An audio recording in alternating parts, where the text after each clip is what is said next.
ఒక విషయం చెప్పుకోవాల్సి ఇంత అబ్యూజివ్ రిలేషన్షిప్ని భరించడానికి కారణం కేవలం అమ్మ చెల్లి మాత్రమేనా, లేకపోతే సొసైటీ, మీకు వచ్చిన నేమ్, ఫేమ్, పాపులారిటీ, బయట మీరు సెలబ్రిటీ స్టేటస్, ఇలా ఇలా సడన్గా తెంపేసుకుంటే మళ్ళీ పలు మంది పలు రకాలుగా అనుకుంటారు, ఇలాంటివి ఏమైనా మైండ్లో ఉండేవా? అది కూడా వన్ రీజన్. ఎందుకంటే ఇప్పుడు సినిమా ఫీల్డ్లో ఉన్నాము అంటే డెఫినెట్గా చూస్తారు హస్బెండ్ ఉన్నారా లేదా. ఆ రోజుల్లో ఇవాళ అంటే డేర్, ఉమెన్కి కొంచెం డేర్ వచ్చింది, ప్లస్ అబ్యూస్ కూడా తగ్గింది.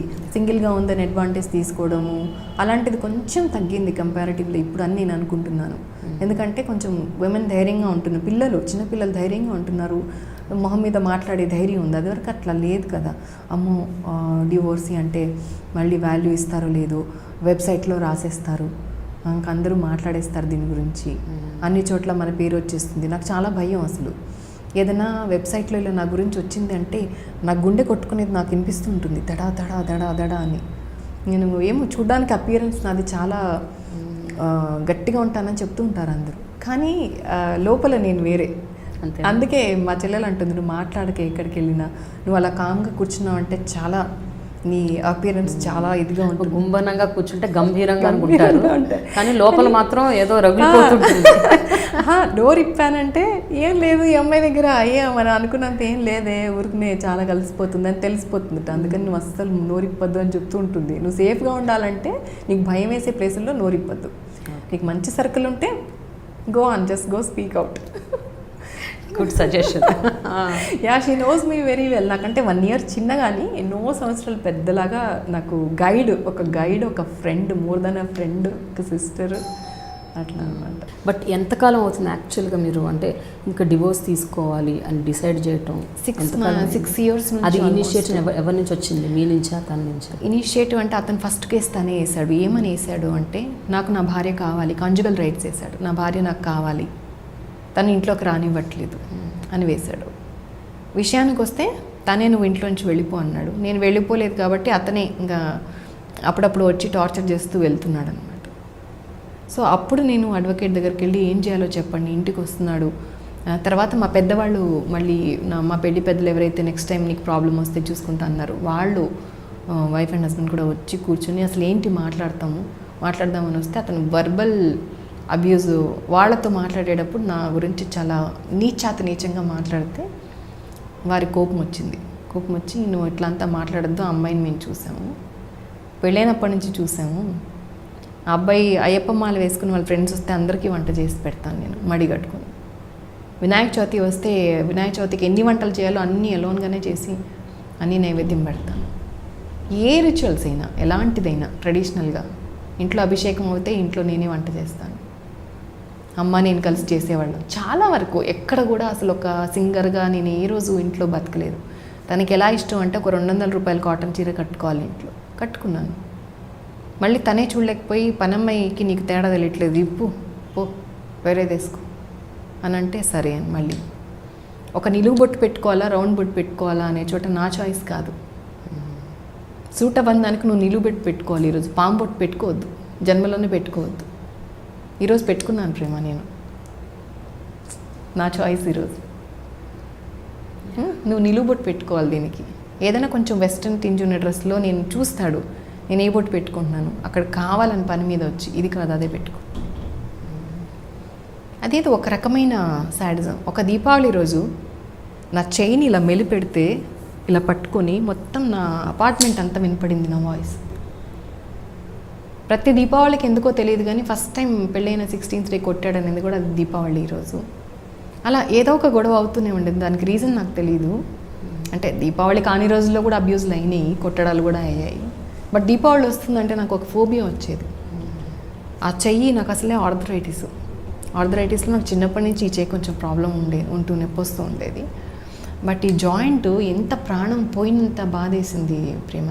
ఆ రోజు అనుకున్నాను, ఎందుకు ఈ రిలేషన్లో ఇంకా ఉండడం అవసరమా, నేను ఎలా చెప్పాలి, నేను ఏమైనా చెప్పదలుచుకుంటే దాన్ని కొట్టిపారేసి దాన్ని జోక్లాగ్ చేసేసి, చెన్నైలో కదా పనిచేసేది, ఒక్కరోజు ఇక్కడ ఉండేది, ఒక్కరోజు నేను ఏమైనా మాట్లాడడానికి ట్రై చేస్తే కొట్టిపారేయడం, నా కారు వేసుకొని బయటికి వెళ్ళిపోవడం, చెన్నై వెళ్ళిపోవడం, ఇంతే ఉంది. నాకు మనస్ఫూర్తిగా కూర్చొని నాకు ఇంత బాధగా ఉంది, నాకు ఇట్లా కష్టంగా ఉంది, చిన్నపిల్లోడిని ఒళ్ళో పెట్టుకొని ఏ ఒక్కరోజు వాడికి వ్యాక్సిన్ అన్నా, వాడికి హెయిర్ కటింగ్, ఎస్పెషల్లీ ప్రేమ, I wanted to tell you, hair కటింగ్కి బాబు చేయించడానికి ఎంత కష్టపడ్డానో, వెళ్ళి ఆ షాపుల్లో కూర్చోవడం, అబ్బాయిని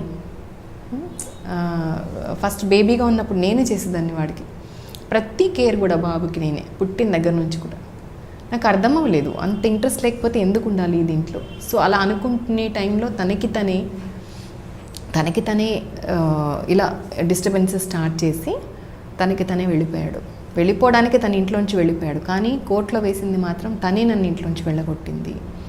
బయట చూస్తే ఎప్పుడు డివోర్స్. నాకు ఎందుకు డిలే చేస్తున్నావు, నువ్వే అప్లై చేయాలి ఫస్ట్, నేను కాదు. మ్యూచువల్ డివోర్స్ అని అప్లై చేద్దాం, తీసేసుకుందాం, వెళ్ళు లాయర్ దగ్గరికి వెళ్ళావా లేదా, నీ లాయర్ డిలే చేస్తున్నాడు, లాయర్ని మార్చు, ఇలా బయట. అక్కడ మాత్రం మా ఆవిడ నన్ను వెళ్ళగొట్టిందండి, నాకు ఆవిడ కావాలి అని. మీకేంటి ప్రాబ్లం అని ఒక టీం వచ్చారు, కౌన్సిల్ అనమాట. ముగ్గురు విమెన్, ఒక పెద్ద ఆయన, ఒక మేల్ పర్సన్. వాళ్ళు ఇద్దరితో సపరేట్గా మాట్లాడి, ఇద్దరితో మొత్తం మాట్లాడినప్పుడు అతను చెప్పిన విషయాలు ఏంటంటే, తను నిన్ను ఇంట్లోంచి వెళ్ళగొట్టింది, తను స్వీట్లో విషం పెట్టి నా ఫ్రెండ్కి పంపించింది, ఒక అమ్మాయికి. నా ఫ్రెండ్ తను, నేను తన దగ్గరే ఉంటున్నాను. తను చచ్చిపోయేదే తింటే నా మీదకి లారీ పంపించింది, వాటర్ ట్యాంకర్ పంపించింది గుద్దించడానికి. ఇవన్నీ చెప్పి వాళ్ళు నన్ను అడిగారు, అతను అలా చెప్తున్నాడు, నీ ప్రాబ్లం ఏంటి. నేను వాట్సాప్ చాట్స్ చూపించాను, లెంతీ చాట్స్. ఇలా అంటున్నాడు, ఎవరు నువ్వు పెద్ద బోకువే, నువ్వు ఇలాంటి దానివే, నీకేంటే ఇలా అంటున్నాడు, ఎప్పుడు డివోర్సు, ఎప్పుడు ఇస్తావు అనేది చాట్ ఇప్పుడు ఉందా మీ దగ్గర అన్నారు. రెడీగా బ్యాగ్లో పెట్టుకుని ట్యాబ్ వెళ్ళాను అనమాట, తీసుకుని ఇలా అప్పట్లో ఫోన్గా ట్యాబ్ వాడేదాన్ని, శాంసంగ్ చిన్న ట్యాబ్ ఒకటి ఇంత పెద్దది, దాంట్లో తీసి వాళ్ళకి చూపించాను. మొత్తం చదివారు వాళ్ళు. చదివి అన్నారు, ఇప్పుడు మీ వైఫ్ ట్యాంకర్ను గుద్దిస్తుంది, మిమ్మల్ని ఇంట్లోకి రానివ్వట్లేదు, మిమ్మల్ని టార్చర్ చేస్తుంది, మరి అలాంటి వైఫ్ని మీరు ఎందుకు మళ్ళీ నాకు కావాలని కోరుకుంటున్నారు, మీ కేసు ఏంటి, మీరు మాట్లాడుతుంది ఏంటి, మరి మిమ్మల్ని చంపేదా వస్తే అని. ఆవిడకి అంత మంచి సింగర్, ఆవిడకి ఇవన్నీ చేయడానికి టైం ఎక్కడ ఉంటుందండి. మీరు కరెక్ట్గా చూసుకోండి, మీకు ఏం కేసు కావాలో, పరిస్థితి సిచ్యువేషన్కి తగ్గట్టుగా కేసు వేసుకోండి అని చెప్పారు. మీరు కేసు వేసింది ఒకటి, మాట్లాడుతుంది ఒకటి, సో సరిగ్గా వేసుకోండి అన్న కేసు. అతనికి భయం వేసి దాన్ని వాపస్ తీసేసుకున్నాడు. మళ్ళీ ఏం చేశాడు, మళ్ళీ అదే కేసు ఫైల్ చేశాడు, మరి ఎందుకో తెలియదు నాకు. మళ్ళీ కాంజుగల్ రైట్స్ వేశాడు. నేను ఫేర్ ఎనఫ్ అనుకున్నాను, ఇంకా డివోర్స్ కేసాను. అంతే కదా, బయట నువ్వు ఇట్లా డిమాండ్ చేస్తున్నప్పుడు నాకు అర్థమైపోయింది. సో నాకు వచ్చిన ఇన్ఫర్మేషన్ ప్రకారం అతనికి ఇంకొక విమెన్ అయితే ఉంది, మరి వాళ్ళకు ఒక పాప కూడా ఉంది అని విన్నాను.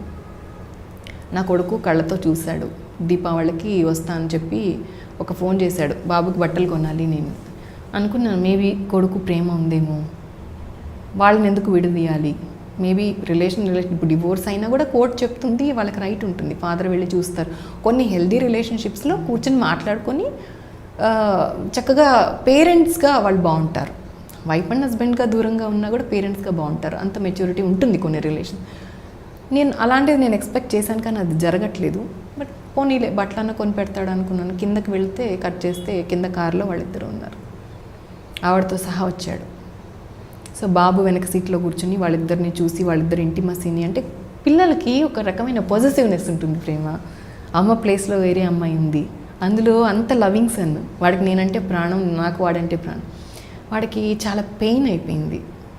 ఇంటికి వచ్చేసి వాడు ఒక 3 days దాకా వాడు అదే మాట్లాడుతున్నాడు, కమన్ నన్ను వదిలేసేయి, అది చూసుకుందాము, ఏదైతే ఏందిలే, నేనున్నాను, నేనే అమ్మా నాన్న అనుకో, వదిలేసే అన్నా కూడా పిల్లలకి అదంతా అనిపించదు. చాలా బాధపడేవాడు, అసలు పొజెసివ్ అయిపోయి చాలా కోపం వస్తూ ఉండేది. నేను చెప్పాను, అంత హేట్రెడ్ పెంచుకోకు, నీకు అనవసరమైన విషయం అది, ఒక్కటే నువ్వు బాగా చదువుకో, బాగా చదువుకుంటే నన్ను బాగా చూసుకోగలవు, నువ్వు నేను బాగుండాలంటే నువ్వు చదువుకోవాలి అని ఎడ్యుకేట్ చేస్తూ ఉంటాను అనమాట. ఇప్పటి వరకు అది కొలిక్కి రాకపోవడానికి ఏంటి? మా పెద్దవాళ్ళు వచ్చి మాట్లాడుతుంటే వాళ్ళ ముందే నన్ను కొడితే నాకు ఇక్కడ మొత్తం ఇలా స్ప్లిట్ అయిపోయి బ్లడ్ నా కన్ను పోయేదన్నమాట. తర్వాత తలలో ఇంతంత బొప్పులు కట్టాయి గోడకేసి కొడితే. బాబున్నాడు 6 years వాడికి, ఇంకా తెలివి అంత 6 years పిల్లవాడికి 5.5 అంత తెలివి లేదు వాడికి. వాడి ముందు మా పెద్దవాళ్ళు మాట్లాడడానికి వాళ్ళు నచ్చ చెప్దామని వచ్చిన వాళ్ళ ముందు నన్ను కోపం వచ్చి తీసుకొని గోడకేసి కొట్టేసి ఇదంతా స్ప్లిట్ అయిపోయి అసలు నేను ఆ క్షణంలో ఇంకా 30 సెకండ్స్ అతను కొడితే నేను చచ్చిపోయేదాన్ని. డెఫినెట్గా మీకు టీవీలు అన్నిట్లో ఆ న్యూసే వచ్చేది. కానీ దేవుడి దయ అనుకోవాలి. ఆ టైంకి ఒక అబ్బాయి అతనితో పాటు ఇంటికి వస్తూ ఉండేవాడు అనమాట. వాళ్ళ క్లోజ్ ఫ్రెండ్, నన్ను అక్క అని పిలుస్తాను. ఆ అబ్బాయి పరిగెత్తుకుని వచ్చి ఎందుకంటే ఆ అబ్బాయి మా ఇంట్లోనే తింటూ ఉండేవాడు. మేబీ ఆ కృతజ్ఞత అనుకుంటాను నేను. బట్ దేవుడి రూపంలో అబ్బాయి వచ్చి తీయకపోతే ఎంత శక్తి ఉంటుందంటే, అంటే అతను ఎంత ఉగ్రంగా ఉన్నాడంటే ఆ టైంలో, చాలా ఉగ్రంగా, అతనికి ఒళ్ళు కూడా తెలియట్లేదు. అలా కొట్టేస్తున్నాడు, చంపేసి ఉంటారు అనమాట. అలాంటి వాళ్ళకి తెలియదు అసలు. అతను ఏమంటే ఏమో, మేబీ వాళ్ళు ఏమన్నా భయపడుతున్నారేమో, మేబీ ఇల్లీగల్ రిలేషన్షిప్స్ మా మీదకి వస్తుంది. నేను వాళ్ళని ఎప్పుడు డిస్టర్బ్ చేయలే. దానికి కూడా ఆ లేడీ నాకు కాల్ చేసి 2 years ago అనుకుంటాను, నవంబర్ ఆ టైంలో కాల్ చేసి, నువ్వు అసలు ఆడదానివేనా, ఇంకొకళ్ళు అయితే నా ఇంటికి వచ్చి కొడతారు ఇంకొకటి ఉందని, నువ్వు ఇంతవరకు రాలేదే నా ఇంటికి, నువ్వు అసలు ఆడదానివేనా అని అడిగింది. సో వెళ్ళడం కొట్టుకోవడం వల్ల ఏమొస్తుంది ప్రేమ? ఒక అమ్మాయిని కొడతాం, ఇంకొక అమ్మాయి వస్తుంది ఆ అమ్మాయి ప్లేస్లో. అతను ఫీలింగ్స్ ఇంపార్టెంట్. అతనికి నా మీద ఎంత వాల్యూ ఉంది, నేను వైఫ్గా కావాలా వద్దా అనేది మ్యాటర్ అక్కడ. ఒక అమ్మాయి ఉంది, 2 అమ్మాయిలు ఉన్నారు, ఈ అమ్మాయిని కొడితే ఆ అమ్మాయిని కొడతాను. నేను అలాంటి వాటికి అంటే యూజ్ లేదు దానివల్ల, డిస్టర్బెన్సే తప్పించి. నీకు నిజంగా నచ్చితే వెళ్ళు, కానీ దానికి ఒక పద్ధతి ఉంది. విడిపోవడానికి కూడా మన సపోజ్ కృష్ణ రెడ్డి గారు చెప్పినట్టు ఒక పద్ధతి ఉంది దానికి కూడా. బట్ ఇన్నేళ్ళు భరించి సడన్గా ఎందుకు అవుట్ బర్స్ట్? అది కూడా వాంటెడ్లీ చేయలేదు ప్రేమ. ఏమైందంటే వాళ్ళిద్దరు కాల్ చేసి నేను కాల్ రికార్డింగ్ ఎప్పుడు ఆన్లో పెట్టుకుంటాను అతని నుంచి కాల్ వస్తే, ఎందుకంటే నన్ను నేను డిఫెన్స్ చేసుకోవడానికి, నా సేఫ్టీ కోసం అనమాట. సో పెడితే ఇద్దరు మాట్లాడి అడిగింది, నీకేం పోలీసులు కోర్టు తప్పితే పని లేదా, నువ్వు అసలు ఆడదానివేనా, నా ఇంటికి ఎందుకు రాలేదు, నీకు అంతుంటే నీ ఇంట్లోంచి వెళ్ళిపోమంటే నీకు అర్థం అవుదా, ఆ ఇంట్లో ఎన్నాళ్ళు ఉంటావు, నీకు సిగ్గులేదా అని మాట్లాడుతూ వచ్చింది. మాట్లాడుతూ నీకు మీడియాలో నువ్వు రాలేవు ఎక్కడికి, నేను ఎక్కడికైనా రాగలను, నేను గల్లీలోకి ఈడ్చి తంతాను, నువ్వు రాలేవు, నువ్వు వస్తే అందరు గుర్తుపడతారు, నీకు భయం, నువ్వు ఎక్కడికి పోలేవంది. ఎందుకు భయము, ఎన్నాళ్ళు భయము, అన్ని ఛానల్స్కి నేనే చెప్తాను అని చెప్పాను. నువ్వు చేయలేవు అట్లాంటి పనులు అంటే. నేను ఇంత సాఫ్ట్గా మాట్లాడుతున్నా కానీ ఆ కాన్వర్జేషన్ ఇంకా ఘోరంగా ఉంది. ఎలా అంటే అసలు మనకి బాగా ఏమంటారు, ఒక ఉమెన్ పోట్లాడుకుంటేటప్పుడు బాగా అగ్రెసివ్గా ఎలా పోట్లాడుకుంటారు అలా అరుస్తుంది. తర్వాత అంది, నువ్వు గనక నా పేరు గనక బయటకు వచ్చిందో నువ్వు బతకవు, నువ్వు ఉండవు, నీ పాటలు ఉండవు, నీ ఇండస్ట్రీ ఉండదు, నా పేరు చెప్పావో ఎక్కడన్నా అని. అతను ఫోన్ తీసుకుని, విన్నావు కదా ఇప్పుడు ఆవిడ చెప్పింది, విన్నావు కదా, మా గురించి కనుక ఎక్కడన్నా చెప్పావంటే నీ పీక కోసేస్తాం. ఇలానే ఉంది కాన్వర్జేషన్, మొత్తం రికార్డ్ చేశాం. తర్వాత నాకు భయం వేసింది, ఏమో వాళ్ళు అనంత పని చేస్తే సేఫ్టీ ఏంటి, నా కొడుకు ఎవరు అన్నం పెడతారు. అమ్మ 4 years ago she passed away with lung cancer. నేను ఈ కోర్టు పనులు, సూపర్ సింగర్ 7, అమ్మ, ఈ మూడింటికి పరిగెత్తుకుంటూ నా లైఫ్ 2 years అయిపోయింది. నాకు ఎవరైనా అవార్డ్ ఫంక్షన్ కార్డ్ ఇవ్వాలన్నా బసవతారకంకి వచ్చి ఇచ్చేవాళ్ళు, అమ్మ దగ్గర కూర్చునేదాన్ని. సో అన్నీ భరించుకొని ఇంత చేసుకుంటే నా పేరు చెప్తే నేను చంపేస్తామంటే నా కొడుకుని ఎవరు చూసుకుంటారు. సరే చంపండి, కానీ నా కొడుకు గతి ఏంటి అని నాకు భయం వేసింది. భయం వేసి, no, this is not the way, I should take one good step. బయటికి వెళ్ళి ఇంకా స్ట్రైట్గా పోలీస్ స్టేషన్కి వెళ్ళి నేను జరిగినట్టు రాసి ఆ ఫైల్స్ నేను పెన్ డ్రైవ్లో వేసి వాళ్ళకి ఇచ్చాను. ఇచ్చిన తర్వాత ఒక్కటి చెప్పడం మర్చిపోయాను, ఎప్పుడు ఇలా పోలీస్ స్టేషన్కి వెళ్ళడం ఫస్ట్ టైం ఏం కాదు. 498 కేసు పెడితే అతను అరెస్ట్ అయ్యాడు. అరెస్ట్ అయిన తర్వాత డైరెక్ట్గా జైలు నుంచి ఇంటికి వచ్చి కూర్చొని నానా రచ్చ చేశాడు ఒకసారి. తర్వాత నేర్చుకొని, అతని వల్లే నేను బయటకు వచ్చి నేర్చుకుని, తర్వాత అతని వల్ల నేను ఎక్కడెక్కడికి ఒక అడ్వకేట్ దగ్గరికి వెళ్తాను, ఇంకెక్కడికి వెళ్తాను, అక్కడ కూడా నాకు ఆడవాళ్ళకి వచ్చే ప్రాబ్లమ్స్ స్టార్ట్ అయినాయి. నాకు ఏడుపు వచ్చేది. ఒక ప్రాబ్లంతో నేను వెళ్తే, నువ్వు చీరలో బాగుంటావు, నువ్వు అందంగా ఉంటావు చీరలో, వాట్ ఏ ఫిజిక్, ఎంత హైట్ ఉంటావు, ఎంత బాగుంటావో, నీకు తెలియదు నీ గురించి, వై డోంట్ యూ, అంటే నువ్వెందుకు అందరిలాగా, నువ్వెందుకు గ్లామరస్గా, నువ్వెందుకు ప్రిఫరెన్స్ ఇవ్వవు, ఎందుకు ఇలా ఉన్నావు అని మాట్లాడటం ఒక సమస్యతో వెళ్తే. ఇలాంటివన్నీ ఈ ప్రాబ్లం వచ్చాకే చూశాను ప్రేమ. అంతకుముందు ఇట్ వాస్ గోయింగ్ కూల్. అంటే అతను నన్ను పాటలను అబ్జెక్ట్ చేయలేదు, ఎందుకంటే డబ్బులు, కానీ తర్వాత అర్థమైంది ఎక్కువ బిజీగా పాడినంతకాలం బాగానే ఉన్నాడు. సాంగ్స్ తగ్గి సింగర్స్ పెరిగి స్టార్ట్ అవ్వగానే ఇంకా అబ్యూజ్ ఎక్కువైంది. అబ్యూజ్ ఎక్కువై వేరే చోట ఏమేమో అయిపోయి వెళ్ళిపోవడం. ఎందుకు అంటే వేరే చోట అని చెప్తున్నానంటే నా కళ్ళతో నేను చూశాను ఒకసారి, బాబు చూశాడు.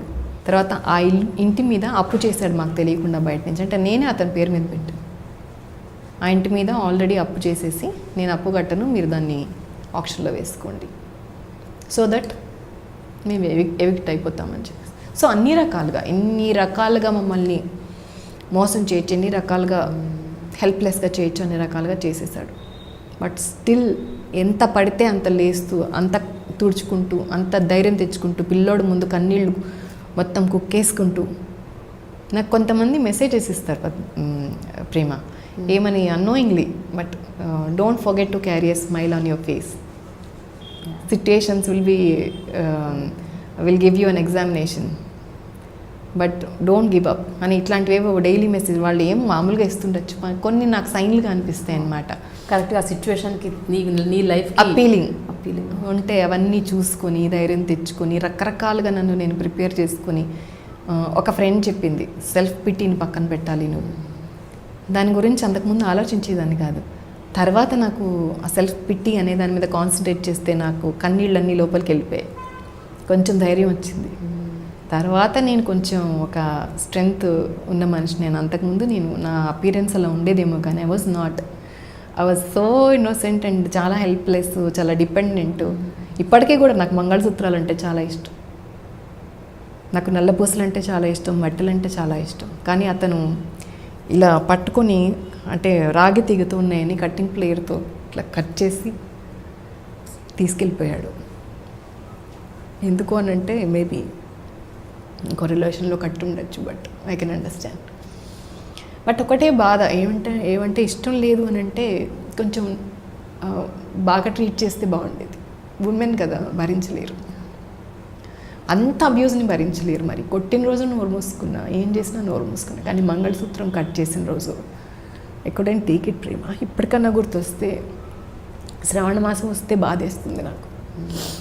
మా చెల్లెలు ఫోన్ చేస్తుంది, మరి లక్ష్మీ వ్రతం ఉంది, వాయనం ఇస్తారా అంటుంది.